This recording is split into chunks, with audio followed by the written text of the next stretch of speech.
Oui, j'ai bien compris que ce n'était pas le sujet, mais de toute façon, on aura le fin mot de l'histoire quand même sur l'histoire de ces commandes de masques.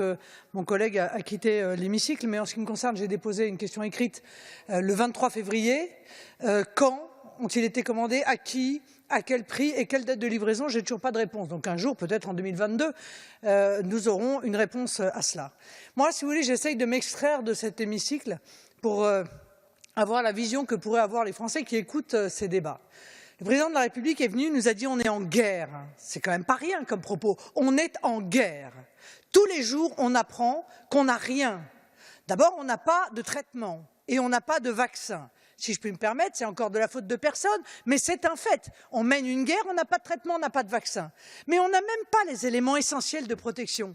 Je veux dire, nos soignants sont avec des masques de plongée Décathlon. Les communes demandent pour leurs hôpitaux des sacs poubelles pour faire des surblouses.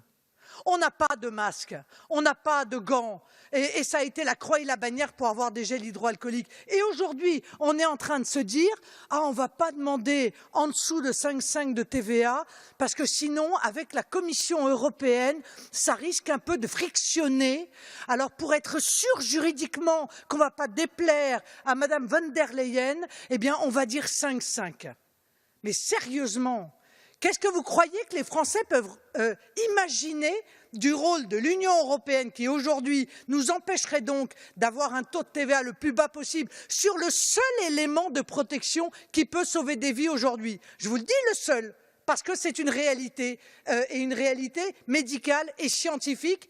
Parce que l'Union européenne nous en empêche, cette Union européenne qui n'a strictement rien fait depuis le début de cette crise et qui a abandonné les pays en rase campagne.